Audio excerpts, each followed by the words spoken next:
Well, just a reminder, remember, Sweetie says, oh, Sweetie's not being cooperative. Sweetie would do not use Cliff Notes. Scrupulous means being very exacting or careful with something. 8th grade girls are rather scrupulous when it comes to their hair. Not their friendships. Venerable means to be respected or earning respect because of your deeds, your accomplishments, or your great character. There are very few venerable 8th grade girls out there. Emaciated means crazy thin or kind of wasting away.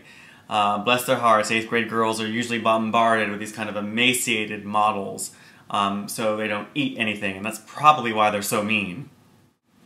Chapter 9 is called the Leech, which is a Puritan euphemism, or another word for doctor, and it refers to the practice of bleeding patients to help them get over a fever or what have you.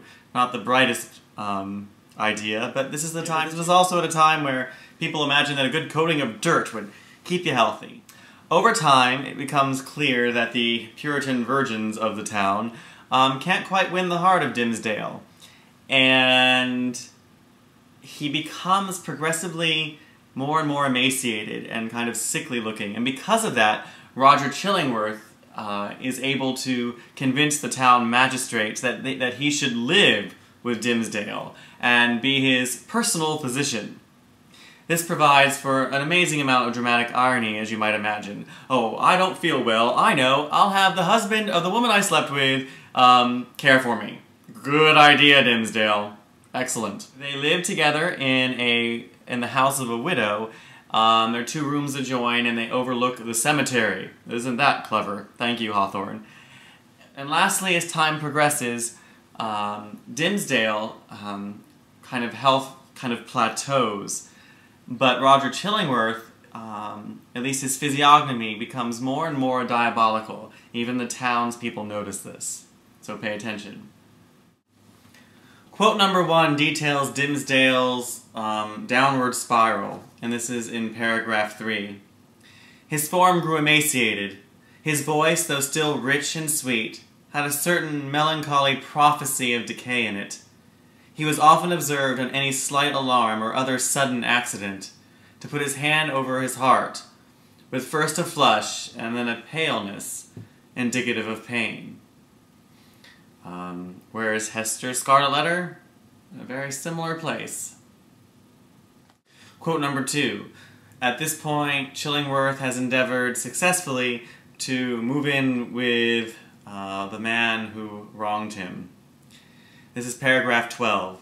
In this manner, the mysterious old Roger Chillingworth became the medical advisor of the Reverend Mr. Dimsdale, as not only the disease interested the physician, but he was strongly moved to look into the character and qualities of the patient. Those 2 men, so different in age, came gradually to spend much time together. For the sake of the minister's health, and to enable the leech to gather plants with healing balm in them, they took long walks on the seashore, or in the forest, mingling various talk with the plash and murmur of the waves, and the solemn wind anthem among the treetops. Check out some of that romantic sensibility. Continuing in paragraph 13. So Roger Chillingworth, dash, the man of skill, the kind and friendly physician. Physician? Well, he had a position of a physician. But anyway, the point of that is check out those dashes and the kind of irony, I think pretty apparent even in the narrator's point of view. The man of skill, the kind and friendly physician, lies.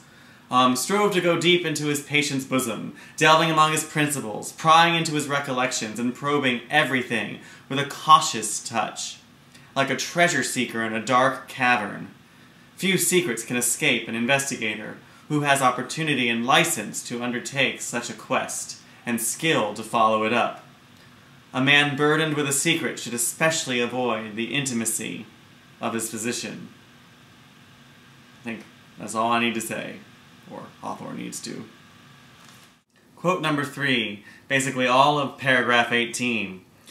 To sum up the matter, it grew to be widely diffused opinion that the Reverend Arthur Dimsdale, like many other personages of especial sanctity, in all ages of the Christian world was haunted either by Satan himself or Satan's emissary in the guise of an old Roger Chillingworth.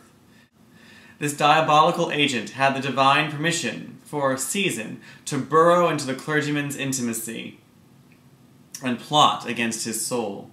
No sensible man, it was confessed, could doubt on which side the victory would turn. The people looked with an unshaken hope to see the minister come forth out of the conflict, transfigured with the glory which he would unquestionably win. Meanwhile, nevertheless, it was sad to think of the perchance mortal agony through which he must struggle towards his triumph. Alas, to judge from the gloom and terror in the depths of the poor minister's eyes, the battle was a sore one, and the victory anything but secure. That pretty much sums it up. Dimsdale's doomed. You can't live with a leech for too long without him sucking the life force out of you. An alternate way of reading this, though, I think, is keep an eye on how Chillingworth perhaps is keeping Dimsdale alive through the years. Not so much poisoning him, but preventing him from completely, physically poisoning himself. Just a thought.